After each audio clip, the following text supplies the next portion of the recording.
ಗಡುವು ಮುಗಿತಾ ಬಂದರೂ ಕೂಡ 20% ವಾಹನಗಳಿಗಷ್ಟೇ HSRPC ಬೋರ್ಡ್. ಶೌಚಾಲಯಕ್ಕೆ ಹೋಗಿದಂತಹ ಬಾಲಕನನ್ನ ಹೊಡೆದು ಕೊಂದಂತಹ ಪಾಪಿಗಳು, ಪೊಲೀಸರ ಮೇಲೆ ಹಲ್ಲೆಗೆ ಮುಂದಾದಂತಹ ಆರೋಪಿ ಕಾಲಿಗೆ ಗುಂಡೇಟು, ಹಣ ತುಪ್ಪ ಚಿನ್ನ ಕದ್ದಂತಹ ಕದೀಮ್ರು. ಎಲ್ಲದರ ಡೀಟೇಲ್ಸ್ ನೋಡ್ತಾ ಹೋಗೋಣ Karnataka top 20ಯಲ್ಲಿ.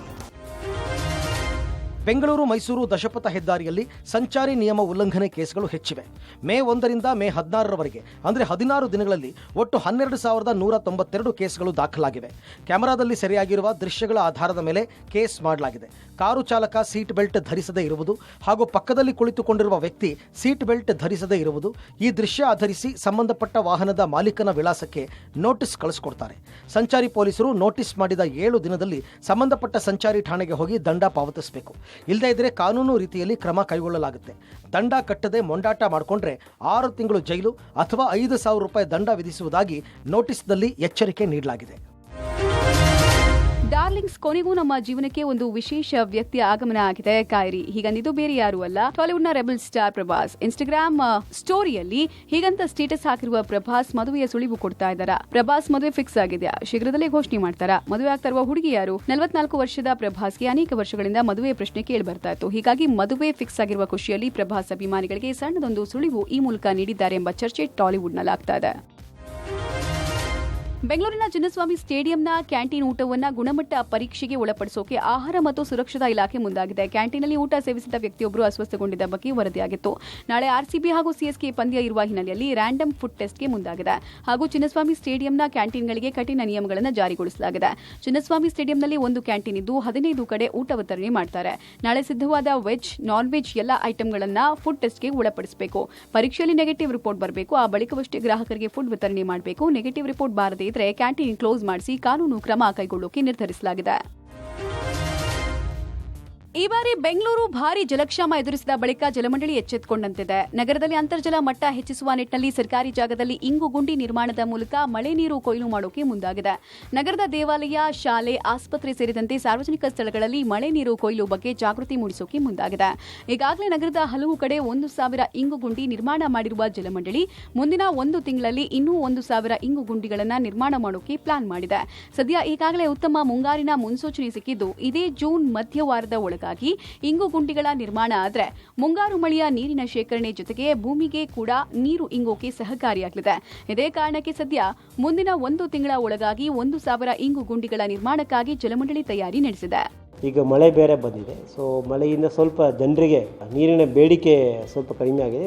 But this is not the stopping point. ಯಾಕಂದರೆ ನಮಗೆ ಈಗ ಮೇಜರ್ ಪ್ರಾಬ್ಲಮ್ ಇರೋದು ಅಂತರ್ಜಲ ಮಟ್ಟ ಕಡಿಮೆ ಆಗಿರೋದ್ರಿಂದ. ಸೊ ಬೆಂಗಳೂರಿನಲ್ಲಿ ನೀರಿನ ಅಭಾವ ಉತ್ಪಾದನೆ ಆಯಿತು. ಹಾಗಾಗಿ ಈಗ ಮಳೆ ಬಂದರೂ ಕೂಡ ಮಳೆ ನೀರನ್ನು ಸರಿಯಾಗಿ ನಾವು ಸಂರಕ್ಷಣೆ ಮಾಡದೇ ಇದ್ದರೆ, ಮಳೆ ನೀರು ಸರಿಯಾಗಿ ಕೊಯ್ಲದೇ ಇದ್ದರೆ ಖಂಡಿತ ಮಳೆ ನಿಂತ ಮೇಲೆ ತಿರ್ಗಾ ಪ್ರಾಬ್ಲಮ್ ಶುರುವಾಗೋ ಚಾನ್ಸಸ್ ಇದೆ. ಹಾಗಾಗಿ ದಯವಿಟ್ಟು ಸಾರ್ವಜನಿಕರಲ್ಲಿ ಎಲ್ಲರಲ್ಲಿ ಮನವಿ ಮಾಡ್ತಾ ಇರೋದು, ಈ ಮಳೆ ಬಂದಾಗ ದಯವಿಟ್ಟು ಆ ಮಳೆ ನೀರನ್ನು ಸಂರಕ್ಷಣೆ ಮಾಡೋಕ್ಕೆ, ಮಳೆ ನೀರನ್ನು ಸೇಖರಣೆ ಮಾಡೋಕ್ಕೆ, ಮಳೆ ನೀರನ್ನು ಇಂಗಿಸೋದಕ್ಕೆ ನಿಮ್ಮ ಕಾರ್ಯವ್ಯಾಪ್ತಿಯನ್ನು ಏನೇನು ಮಾಡ್ಬೋದು ದಯವಿಟ್ಟು ಮಾಡಿ. ಅದೇ ಥರ ನಾವು ಈಗ 1000 ಇಂಗು ಗುಂಡಿಗಳನ್ನು ನಮ್ಮ BWSSB ವತಿಯಿಂದ ಈಗಾಗಲೇ ನಿರ್ಮಾಣ ಮಾಡಿದ್ದೇವೆ.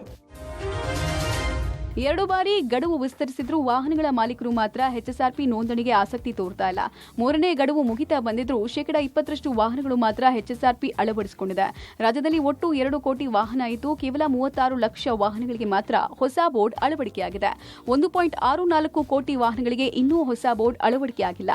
ಮೇ 31ನೇ ತಾರೀಕು 3ನೇ ಬಾರಿಗೆ ಕೊಟ್ಟ ಗಡುವು ಅಂತ್ಯವಾಗಲಿದ್ದು ಸರ್ಕಾರಕ್ಕೆ ಆರ್ಟಿಒ ಅಧಿಕಾರಿಗಳು ಪತ್ರ ಬರೆಯೋಕೆ ಮುಂದಾಗಿದ್ದಾರೆ. ಮೇ 31ರ ಒಳಗೆ ಅಳವಡಿಸಿಕೊಳ್ಳದೆ ಇದ್ರೆ ದಂಡ ವಿಧಿಸುವ ಪ್ರಕ್ರಿಯೆ ಆರಂಭಗೊಳ್ಳಲಿದೆ. ಇಲ್ಲಿವರೆಗೆ ರಾಜ್ಯದಲ್ಲಿ 36 ಲಕ್ಷ ವಾಹನ ಮಾಲೀಕರು ನೋಂದಾಯಿಸಿಕೊಂಡಿದ್ದಾರೆ. ಸುಮಾರಷ್ಟು 2 ಕೋಟಿ ವಾಹನಗಳು ಈಗಾಗಲೇ ನಾವು ಹಿಂದೆ ತಿಳಿಸಿದ್ದೀವಿ. ಅಷ್ಟು ವಾಹನಗಳು ಹಳೆ ವಾಹನಗಳು ನೋಂದಾಯಿಸ್ಕೋಬೇಕಾಗಿದೆ. ಬಟ್ ಇಲ್ಲಿವರೆಗೂ 36 ಲಕ್ಷ ಆಗಿದೆ. ಕೆಲವೇ ದಿನಗಳಲ್ಲಿ ಐ ಥಿಂಕ್ ಬೈ ಮೇ 31 ತಾರೀಕು ಕೊನೆ ಆಗಿರೋದ್ರಿಂದ ಇನ್ನೊಂದು 20 ದಿವಸ ಬಾಕಿ ಇದೆ. ನಾಟ್ ಇವನ್ 20, ಒಂದು 17 ಡೇಸ್ ಬಾಕಿ ಇದೆ, 17 to 18 ಡೇಸ್ ಬಾಕಿ ಇದೆ. ಅಷ್ಟರೊಳಗೆ ಇವೆಲ್ಲ ಮುಗಿಬೇಕು. ಅದಾದ ಮೇಲೆ ಸರ್ಕಾರ ಏನು ತೀರ್ಮಾನ ತಗೊಳ್ಳೋದು ಅದ್ರ ಪ್ರಕಾರ ನಾವು ಮುಂದುವರಿತೀವಿ. ಸರ್ಕಾರ ಎಕ್ಸ್ಟೆನ್ಷನಿಗಾಗಲೇ 3 ಬಾರಿ ಮಾಡಿದೆ. ಎಷ್ಟೋ ಸಾರಿ ನಾವು ಗಡುವು ಕೊಡ್ತಾ ಬಂದಿದ್ದೀವಿ. ಎಷ್ಟು ಒಂದೊಂದು ಗಡುವಲ್ಲಿ ಎಷ್ಟೆಷ್ಟು ವಾಹನ ನೋಂದಣಿ ಆಗಿದೆ ಎಲ್ಲ ಮಾಹಿತಿಗಳನ್ನು ಸರ್ಕಾರಕ್ಕೆ ಕೊಟ್ಟು ಸರ್ಕಾರದ ಒಂದು ಆದೇಶ ನಾವು ಮುಂದೆ ಕಾಯಬೇಕಾಗ್ತದೆ. 31 ನಂತರ ಅನ್ನೋದಕ್ಕಿಂತಲೂ 31 ಹತ್ತಿರ ಬಂದ್ಕೊಳ್ಳೇ will try to write a letter to the government.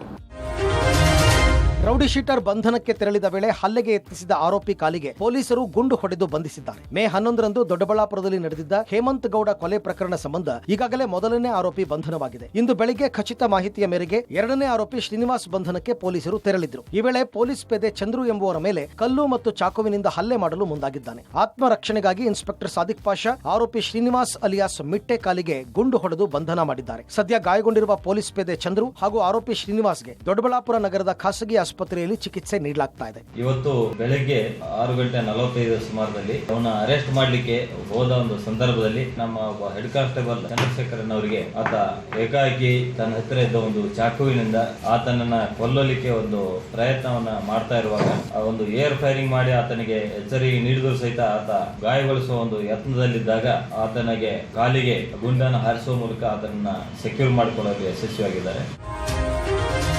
ಹಾಡಹಗಲೇ 2,20,000 ರೂಪಾಯಿ ನಗದನ್ನ ಖದೀಮರು ಎಗರಿಸಿ ಪರಾರಿಯಾಗಿರುವ ಘಟನೆ ವಿಜಯಪುರ ಜಿಲ್ಲೆಯ ತಾಳಿಕೋಟೆ ಪಟ್ಟಣದಲ್ಲಿ ನಡೆದಿದೆ. ನಾಗಪ್ಪ ಹಣ ಡ್ರಾ ಮಾಡಿ ಬ್ಯಾಂಕ್ನಿಂದ ಹೊರಗಡೆ ಬಂದು ಬೈಕ್ನಲ್ಲಿ ಹಣ ಇಟ್ಟಿದ್ದಾರೆ. ಈ ವೇಳೆ ಖದೀಮರು ಗಮನ ಬೇರೆಡೆ ಸೆಳೆದು ಹಣವನ್ನ ಕಿತ್ಕೊಂಡು ಬೈಕ್ ಹತ್ತಿ ಪರಾರಿಯಾಗಿದ್ದಾರೆ. ತಾಳಿಕೋಟೆ ಪೊಲೀಸ್ ಠಾಣೆಯಲ್ಲಿ ಪ್ರಕರಣ ದಾಖಲಾಗಿದೆ.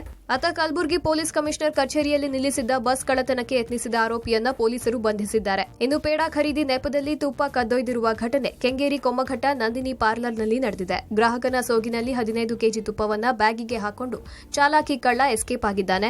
ಚಾಲಾಕಿ ಕಳ್ಳನ ಕೃತ್ಯ ಸಿಸಿಟಿವಿಯಲ್ಲಿ ಸೆರೆಯಾಗಿದ್ದು ಕೆಂಗೇರಿ ಪೊಲೀಸ್ ಠಾಣೆಯಲ್ಲಿ ಅಂಗಡಿ ಮಾಲೀಕ ದೂರು ದಾಖಲಿಸಿದ್ದಾನೆ.